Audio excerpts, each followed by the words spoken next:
story of the week is going to be earnings, along with some other stuff that's mentioned in here, including, importantly, the GPT-5 release.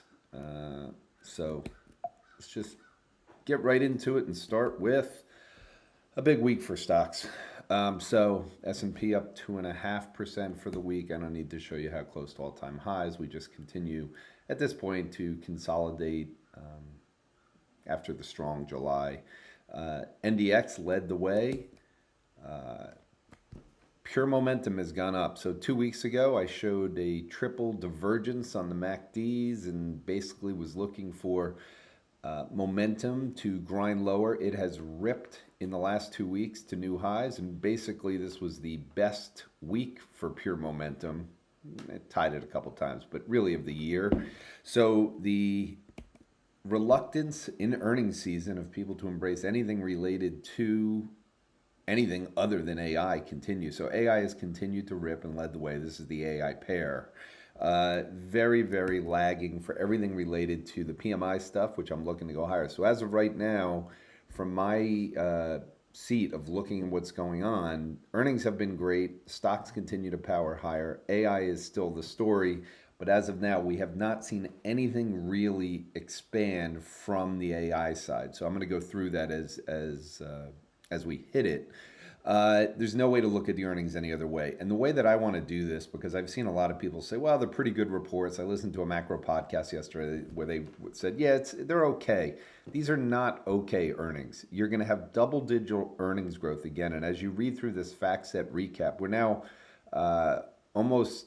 where 81% of the companies have reported, or 90, I guess, or close to 90. And basically, you have to remember, this is for Q2. Q2 is when the tariffs and the uncertainty were at the peak, and yet somehow or another, companies have reported fantastic earnings. They've beaten numbers. These are high. I'm not going to read all the stats on this, but especially on the revenue side, when you get into revenues above estimates, 81% reported revenues. Revenues directly tie back to nominal GDP. It's above the 5-year average of 70% and the 10-year average of 64%. And they beat by 2.4%. It was the best quarter for beating stuff since Q2 of 2021, which was basically when were hiring millions of people. So as you go through this, I just want to remember when we came into June 30th, the estimates were for 4.9% earnings growth. Through Friday, we're at 11.9 year over year. And revenues are 50% higher. Instead of 4, they're coming in at 6.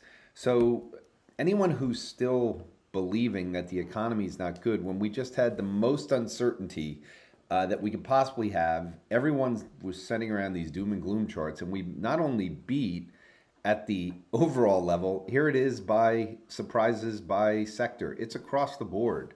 And revenue, every single sector. The only one here, sector-wise, that didn't beat was materials in terms of surprises. But everything else, completely across the board. Profit margins. Again, if we don't see profit margins come down, which, again, with AI coming in, and as I go through this, we'll keep going, nothing is going to happen. Profit margins at this point for the quarter are coming in at 12.8%. It's above the previous quarter. It's above a 5-year average of 11.8. Profit margins are still the story. Companies continue to benefit, and it's not just a technology thing. You can see the profit margins here continue to come through. I'm not going to harp on this. I'm just going to say if you're fading AI, you're making a mistake. Now, if you want to, again, and I'm going to do this and go through these quickly, I'm not going to read every single part of this, but I think what's really important to look at is comments like this: almost unprecedented interest. This is for Caterpillar. Highlighted major strategic focus on data centers, AI, and energy power infrastructure build out. How can the economy be bad if Caterpillar is blowing away things, trading at all-time highs, and is talking about this kind of stuff? Power generation sales jumped 28% year over year. Demand from hyperscale and data centers is both robust and highly visible. Years in advance, taking orders for equipment well into 26 and 27. Despite margin pressure from tariffs and construction softness, this long-term secular growth story in data centers is providing stability and back. This is what you have to understand. This is what I keep talking about. There are two sets of the economy. Yes, housing sucks. Yes, commercial real estate sucks. Yes, nothing's being transported. Yes, you can keep going on and on. Auto production sucks. As of now, I would not fade the fact that Donald Trump will find a way to get this going, and the fact that people don't have to worry about the world ending the way they've been worrying about it. I got more stories on that this week. People are surprised the world hasn't ended. So when you're preparing for the world to end, you get nervous, businesses get nervous, they don't hire. All of this is built in. Here's more of Caterpillar's stuff. The backlog is at a record level, 37.5 billion. It's just all there. They're pretty extended on the data center side. Parker Hannifin. Management stated that total company backlog remains at near record levels. These are not the types of things you see before you go into a recession. They're not the types of things you see when the economy is slow. Parker executives and company materials have directly highlighted the unprecedented demand being generated by generative AI workloads. Cummins, another big industrial. Revenues jumped 19% year over year, fueled by surging demand for generator sets and power solutions. Power systems and distribution now account for 57% of total revenue, showing that secular data center demands are helping offset soft truck engine demand. This is what you're going to start to see as this build out becomes far more massive than what's going on. I've talked about this. 92 gigawatts of electricity is necessary. We are finally getting into the building of the power side. So far, we've only had the building of the data centers, and that was the last 2 years. Now we are getting the massive spend, the numbers you've seen that you've heard about from the hyperscalers. This is all now. So when you fill up the capacity of the electricity, which will happen next year, then you have to get into, oh, we filled up the excess, we have to build new. This has a compounding effect along with the rare earth mining side, and along with all of the things that will be coming down the road for humanoids, for robo-taxis, for everything. So anything on the housing side, anything on the commercial side is just bonus on top of it because these numbers are growing rapidly. Emerson Electric, I'm not going to read this one for you. You can go through it again. Book-to-bill ratio stood above 1, signaling continuing visibility for demand tied to AI, LNG, grid modernization, data centers. Siemens, backlog. Our intake remains strong, long cycle demand for data center. Management maintained a cautious note on global macro uncertainty, but reiterated confidence in secular trends. Again, everyone's seeing that we've got weakness from the tariff side, but on the AI side, Siemens Energy, enormous demand from data centers. The grid technology set new records for both quarterly orders and backlog. This is just starting. This is from Arista. AI Cloud Titans enterprise customers have only strengthened. Demand was not limited to just hyperscale. It extended to enterprise, edge data centers, campus upgrades. You're starting to get the expansion. That's the key thing. This feels to us like a unique, once-in-a-lifetime opportunity. We recognize the potential to build a truly transformative. Bloom Energy, a company I've mentioned on this before and one I've talked to accounts about that kept showing up as a company to just focus on because of one part that they mentioned. The parable within just 90 days, solving the AI speed. This is in quotes, power challenge. That's the main thing you have to do. We need so much power and we need it so quickly that you have to focus on companies that can deliver the speed and have the size. This is why, for me, if you have an energy problem and you need to solve it quickly. These small companies, that's great. You're going to need to bring in the big companies, well, the Chevrons, the Exxons, everyone on the power side. So just continue to focus on this. Management notes AI companies need power for AI speed. Waiting 5 to 7 years is untenable, and that's the key thing. It's growing at a pace I haven't seen in my 45-year career. This happened on Thursday or Friday. Joule Caterpillar, along with Wheeler, announced a landmark partnership to cover high-performance computer data center campus in central Utah for 4 gigawatts. I'm not going to go through the whole thing, but you're talking about this stuff is expanding and going quickly. This is the have and the have-nots, and this is what I wanted to emphasize. So the S&P industrials are outperforming the S&P this year. but not by a lot, not by. And I've heard a lot of people reach out and say, why aren't the industrials outperforming by more? They're up 14%. These are the AI names for the most part. You got GE Vernova, all the ones I mentioned in there, all well and good. You've also got defense names. Here is the other half of the story. Basically, home builders, anything related to transports, anything related to trucking, anything related to all of these other things right now are not moving. They're down for the year. So far, it's been about overall the AI situation. But again, as I mentioned in the earnings, all of this happened at a time when we had tariffs. So just to recap, I heard about this consistently whenever I was bullish about the CapEx. You can't have anything good go on when CapEx are down. So here's CapEx numbers. This is from April from Peter. And I have a lot of things in here from Peter. Peter's a smart guy. I like reading his stuff all the time, but he's been off sides a little bit. And the reason I'm bringing him up here is not to pick on him. I've been wrong about energy so far. I've been wrong about momentum. It's really more to highlight what smart macro people are thinking about and how the AI thing is getting past them. That's what the whole point of this is how they're underestimating the AI side. It wasn't just the CapEx side, it was the uncertainty. We saw these uncertainty charts consistently. Uncertainty is continuing to come down. It had gotten above COVID levels. It's come down. That should mean that things are going to get better, and they are getting better. The revisions continue to go higher. Remember, this here in 2020 is coming out of COVID. Since the rate hike started, we've been in negative revisions consistently without any period like this. We are back in this. And to me, this is just like coming out of 2020. You have high uncertainty. Then all of a sudden you get companies taking revisions higher. And we are at levels now. The most recent week was the highest of these. You have to go back again to the COVID period when nominal GDP was exploding. Bank of America highlighted this. 1 month sales revision was 2 times 4 in July, the strongest since 2021. Again, this is a different way of looking at it. All sectors have moved upward, more upward than downward revisions to sales over the last 3 months. How can we be heading into a recession? How can all bad things be happening when that's going on? I'm tying this back to PMIs again because now the 10-week average of revisions is up here. Every time we've been at this level, this has been associated with a PMI above or near 60. PMIs to me are going to go higher, and people are still missing this, but as of now, it's been wrong. In terms of current data, the most accurate as of now are the things that I'm looking at that are suggesting things are about to get better. You got the Goldman Sachs current activity indicator using 37 indicators. It's up to the highest level of the year now.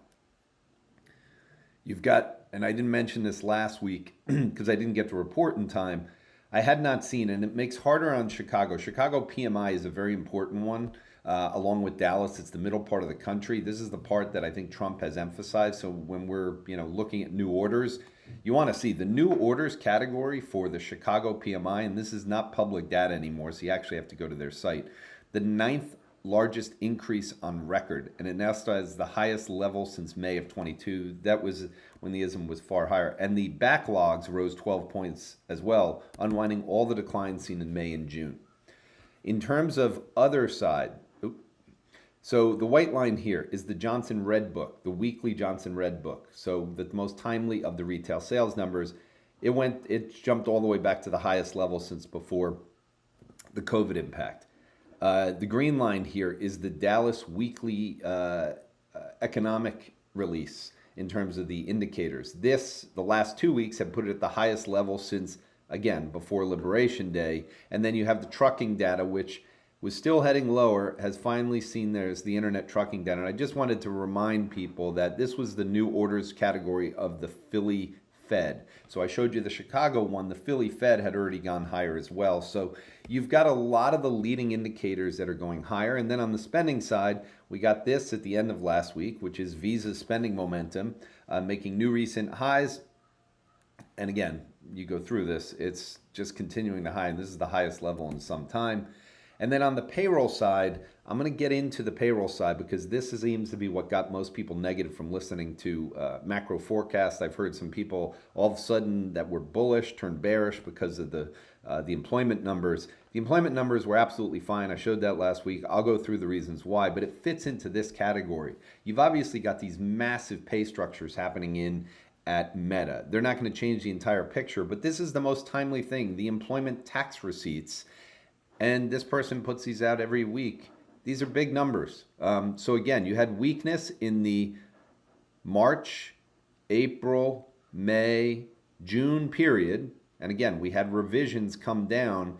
Then you had a bump in July, which matches up with the jump we saw in the payrolls. And now you've got the August number still coming up at 7%. These are very good real-time numbers. Despite all of the data that's been better, you have basically the bearish sentiment went to a 6-week high, the bullish sentiment back to a 7-week low. So you've got more bears than bulls at this point. The only reason I wanted to bring this up is because when you have any price action that moves down and then you get this exaggerated move in sentiment, that shows you the way people are leaning. People are still negative. They do not believe what's going on, and it shows up in Goldman Sachs flow indicator in terms of their equity sentiment. It's sitting here. This is a very, very good indicator. In fact, if you want to see when we hit the peaks in stocks, it was up here. When we hit the bottom in stocks, it was down here. We're still not even in positive territory yet, which is with stocks at all-time highs. So now we started with the bad payroll numbers. We got precipice of recession. 3 Fed officials voice market concerns over the labor market. So now we've taken the Fed cuts probability of September up to 90%. This reminds me a little bit of last summer with SOM rule combined with the situation with Japan and dollar yen. And so now we've got a little over 2 cuts built in by the end of the year. And into January, we're more close to 3 cuts by January 28th.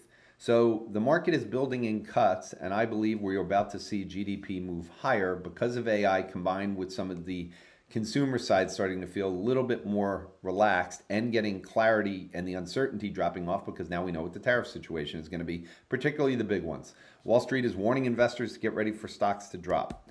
Again, this is a Bloomberg article, so maybe it's just them, hyping things up a little bit, but you did have people get negative. And to highlight this was a good thing by Parker Ross, which I failed to put in last week. He does really good work on the analytics and kind of picking things up. But what he highlighted here is the labor force participation rate has fallen since April. If it wasn't for that, we'd be at 4.9%. This is allowing, and again, I believe this is related to the immigration situation. And at this point, in terms of the AI situation, kind of forcing people out. And I just think we're going to have this problem that's going to go on where you're going to have a weak labor market on the hiring side, meaning that unemployment rate is about people working. I'll get into why I'm saying working, hiring. Hiring is going to remain bad for a long time. He's going through more weaknesses in there, and I think this is worth looking at just in terms of where we're seeing. It's mainly part-time work that's showing any kind of strength. So I want to get back into this because I showed this. I got a lot of people reaching out saying, what is this aggregate weekly payroll? So I'm going to say this again. The number of jobs is not as important as the number of jobs with the hourly earnings with the weekly hours. That is a true component of income. So whenever you hear macro people go on and say income's going to fall off because we're not hiring enough jobs, population's not growing, this is a problem. It's not a problem. First of all, I only hear about the savings rate. I never hear about the net worth. The stock market alone is up 10% this year. That means there's an extra almost $6 trillion of net worth being increased. It's a massive number. But the aggregate payrolls are the most important part of this.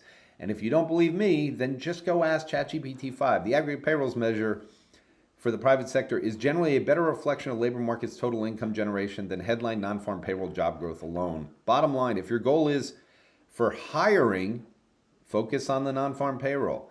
If you're assessing labor market contribution, economic growth, and spending, aggregate payrolls is more comprehensive and more reliable. For you baseball fans there, that is like judging a batter on batting average as opposed to OPS. You want to have the thing that combines everything. So use the better statistic and don't follow the people who are out there trying to scare. You want data to prove it? Okay, here's the year over year aggregate payrolls. That's the white line. This is the PCE year over year. This is spending numbers year over year. So they move together. If you don't want to see them in that form, then just see what they are for nominal GDP. This is PCE to nominal GDP. So nominal GDP is still at 4.5% year over year. PCE year over year is still 4.7%. We are still way above levels that would be indicative of a recession.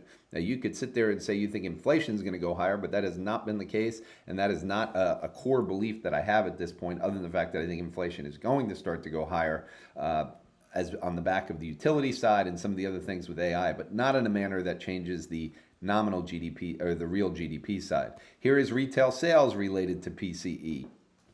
So, and then finally, the Johnson Red Book, the one that comes out weekly, again, to PCE spending. So spending is fine. We're still spending at 4.5%. I don't see that changing. One thing I just want to bring up, only because it got a lot of X posts.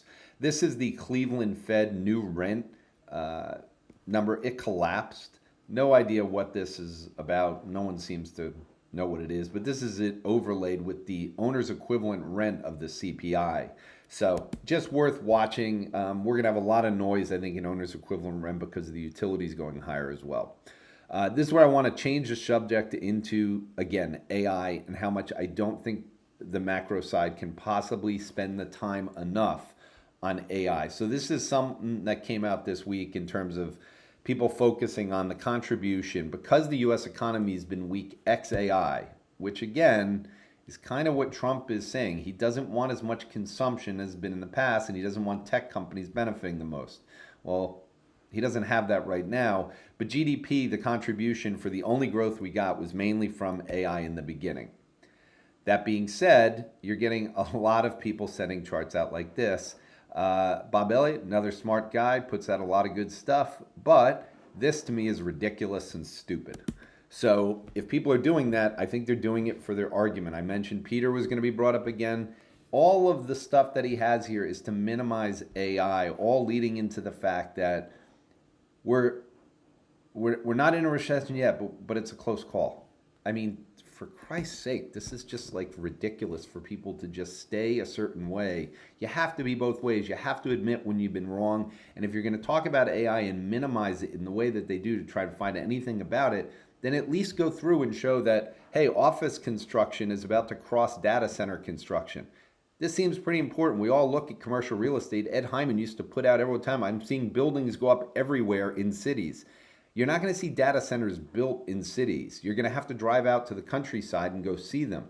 The data center build is going to explode, and office construction is not going to explode. The economy is changing. It is an AI economy. But most importantly, if you want to focus on GDP and you want to focus on the economy, you have to remember that GDP does not have any measurement for productivity. It related to AI, software, everything. They have tried to keep up with this and change it. There is no way to do it. And the way that you can see it is the S&P 500, 62% of the growth in earnings is coming from the Magnificent Eight. This is the economy now.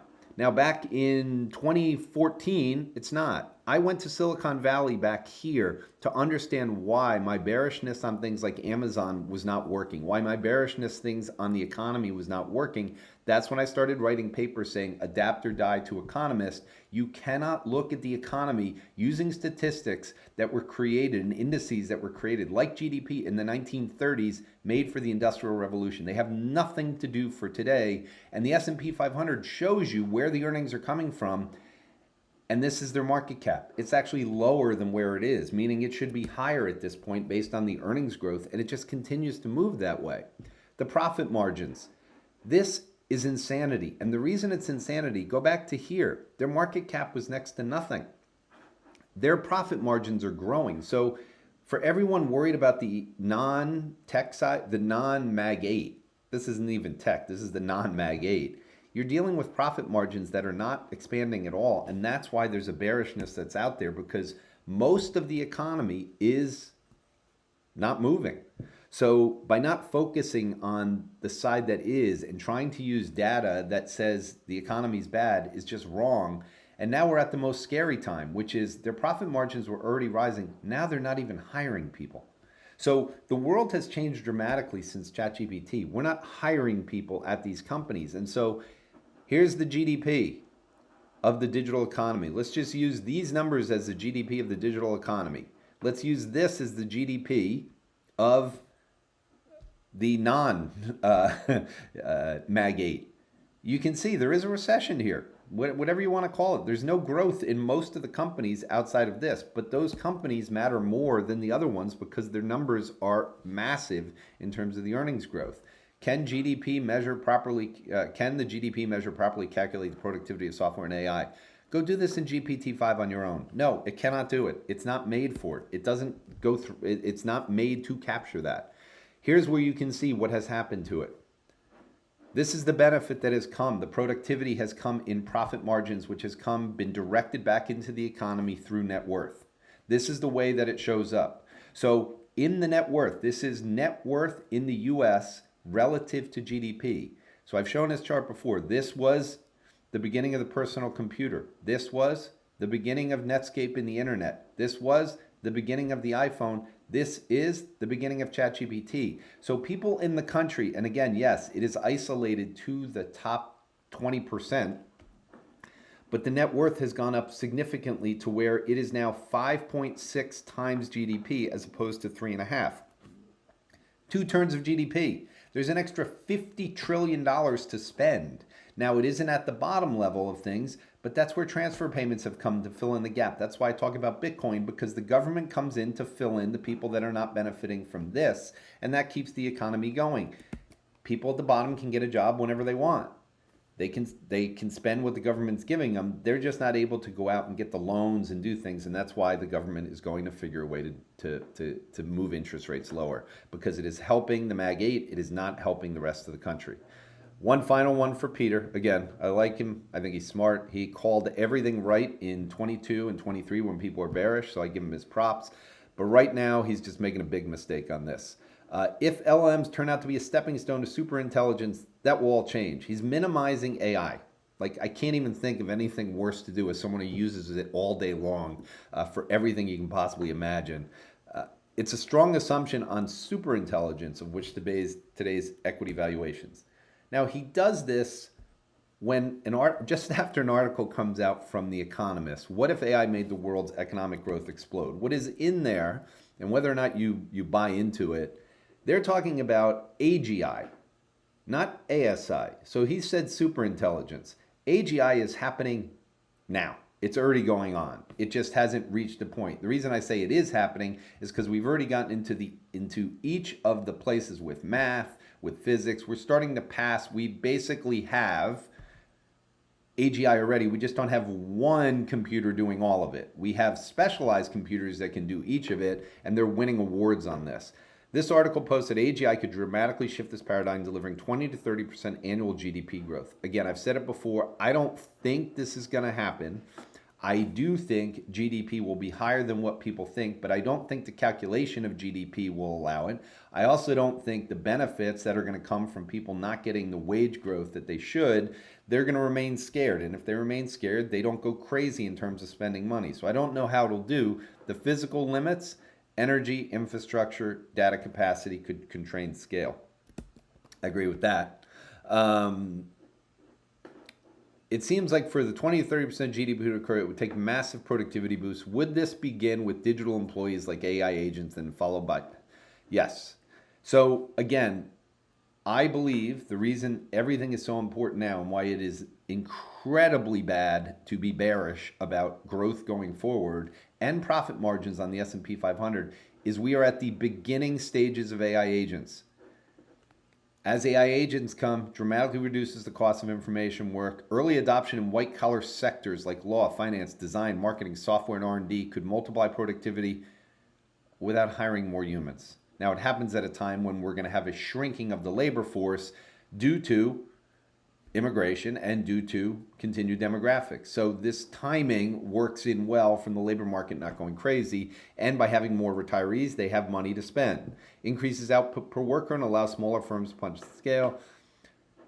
Embodied AI in robo-taxis and drones, which is beginning to get rolled out. It will cut transportation costs, one of the largest input costs in the global economy. So you'll get a reduction in transportation costs because you won't have human beings driving the trucks. embodied AI in transportation improves supply chain reliability, it reduces downtime, there's an efficiency basis. Now, when humanoids come, all of these are happening over the next 4 or 5 years. So you have AI agents that are coming now, then you have robo-taxis over the next couple of years, then you have humanoids after that. So to talk about GDP numbers where we're going to have robots and humanoids doing the work, productivity by definition has to go up.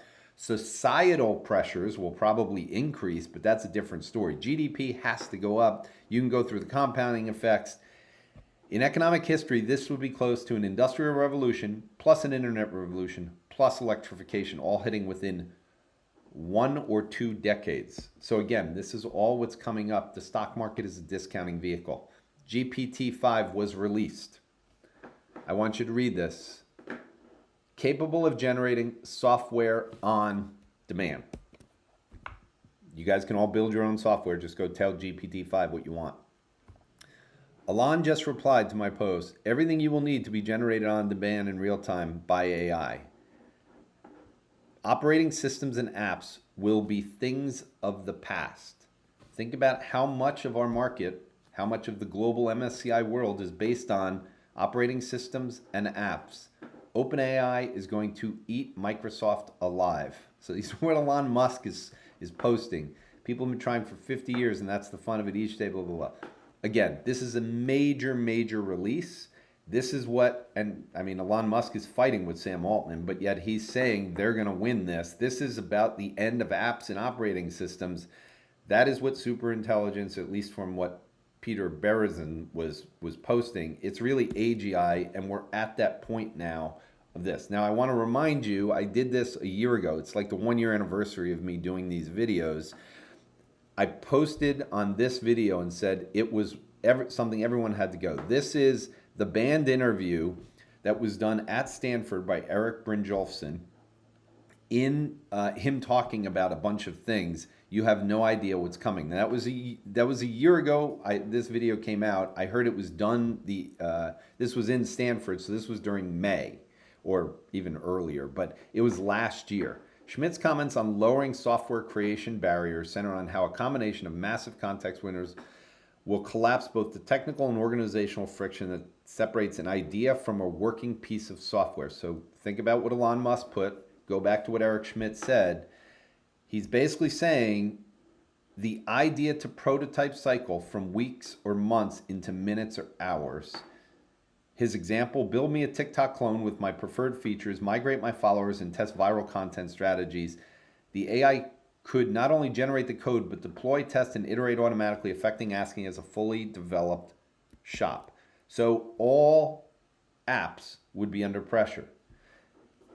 Here's another quote that went into it, but here's what I propose that each and every one of you students do. Say to your LLM the following: make me a copy of TikTok, steal all the users, steal all the music, put my preferences in it, produce this program in the next 30 seconds, release it in 1 hour. If it's not viral, do something different along the same lines. That's the command. Boom, boom, boom. You understand how powerful that is if you can go from arbitrary language to arbitrary digital command. Imagine that each and every human on the planet has their own programming that actually does what they want. That's what GPT-5 release was. Here's Eric Schmidt on Moonshots 3 weeks ago, which I referenced, already talking about that it exists.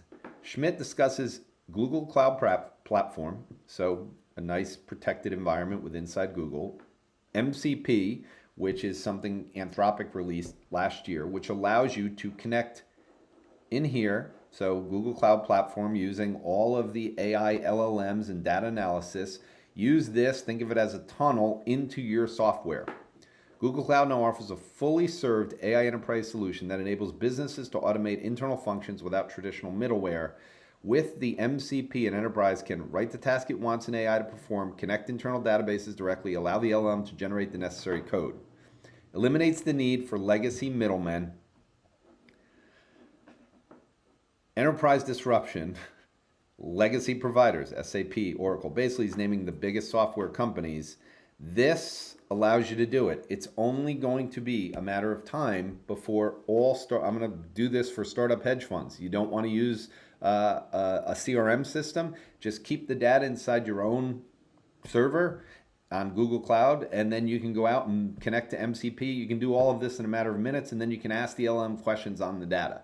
You don't have to do this in the AI agent world that was said by Salesforce. It can do most of the work that way, and that's what this all goes through. No more middleman layer. Schmidt says there are hundreds of thousands of enterprise software and middleware companies built over the last 30 years whose entire business was stitching together databases, APIs, and workflows. With MCP and LLM code generation, that layer is no longer needed. Junior programmers are the first to go. We are on the cusp of replacing most programming and mathematical work in the next 1 to 2 years. Again, he said this the other day. This is before ChatGPT came out. I'm not going to read all of this, but I do want to realize Centralized has dominated the CRM space. So I asked it to talk about Salesforce. Are they up for disruption? And it goes through all of the details on it. And again, do that in GPT-5. Is this easy enough for someone with zero coding skills to do at a company? The whole point is that you don't need to be a programmer to get useful software built. That's the whole thing. Here's why even a zero coding skills person could use it in a company. You literally describe the task in plain English. Pull all customers from the last 90 days, sort by revenue, and generate a chart of the top 20 customers. The LM interprets that, writes the necessary queries in code, and runs it. I won't go through the rest, but then you can have it send out the emails. You can do whatever you want. Again, it all exists right now. It's just a question of people doing it, and it all exists for no more than $20 a month. So does this effectively make any CRM like Salesforce worthless? So let's get into the pricing side. Yes. I don't have to go through it.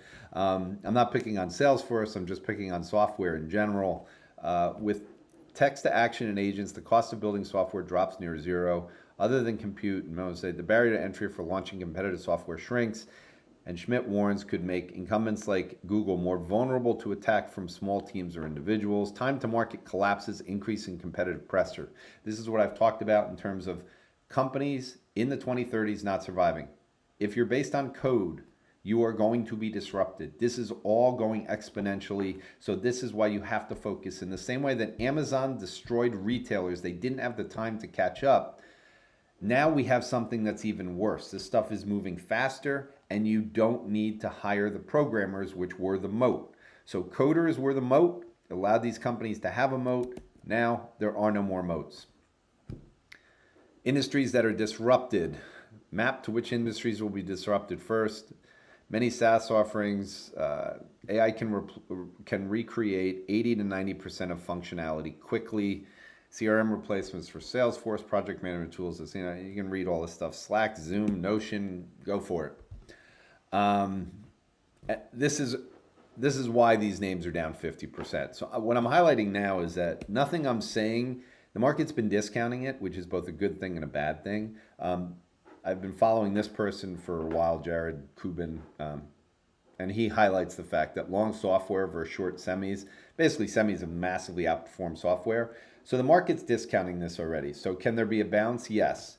But I believe this is the beginning of a long-term trend in software. And the way that I want to play it, on that same interview that Eric Schmidt did, he said we will run out of power as this accelerates. What AI agents and all of this coding by individuals does, by allowing them to speak, their coding, and the code is massive, it will get more people building stuff. It takes more and more power, and so software companies should underperform.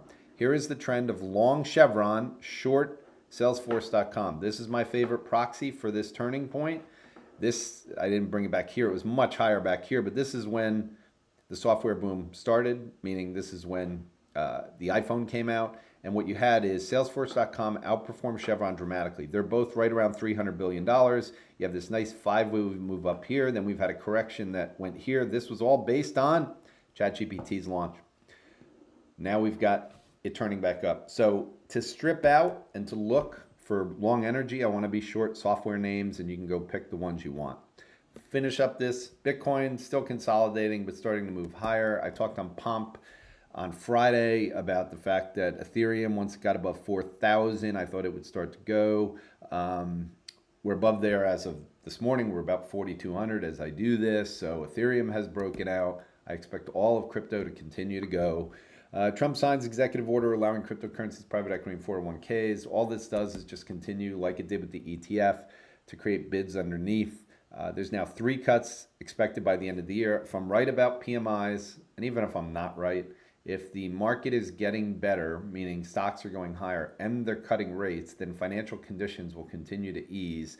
The surprise here now, having heard, I don't know, 50 different podcasts with macro people over the last, let's say, 3 months, anytime you hear someone say rate cut, they all say that means the long end is going to go higher. I'm starting to believe that the contrarian trade might be that they cut rates and that long-term rates actually go down for the time being. I still think they're going to go higher, but not until the inflation starts to come through. I don't think the inflation comes through in a meaningful way until the PMIs go up. So you have to watch these things together. But maybe the surprise is they cut rates in the expected way, because last year when 10-year rates went higher, remember, there was only 37 approximately basis points built in, which means 50, which is what they did, was a surprise. Maybe we get rate cuts and you don't get the long end to go up immediately. It goes up later. I think that's one of the surprises that may come out. U.S. does their stablecoin side, and China's basically, as far as I can tell, throwing in the towel. They're worried more. In fact, if you come down here, authorities remain wary of capital flight and money laundering, slowing broad adoption. Stablecoins, they have to have their own stablecoin. So they're talking about issuing it. And I believe this means that they are continuing to focus on providing liquidity to locals. And finally, Sam Callahan posted this, and it's just something that you can go read about. This is about Bolivia and the land of 25% inflation. Crypto is starting to replace money. This is the future, guys. It's coming this way. We're at the critical point of AI. And as I highlighted, macroeconomists are not focused on what's happening on AI. They're still looking backwards at GDP and at measurements that are no longer relative. Keep enjoying the summer. I'll see you next week.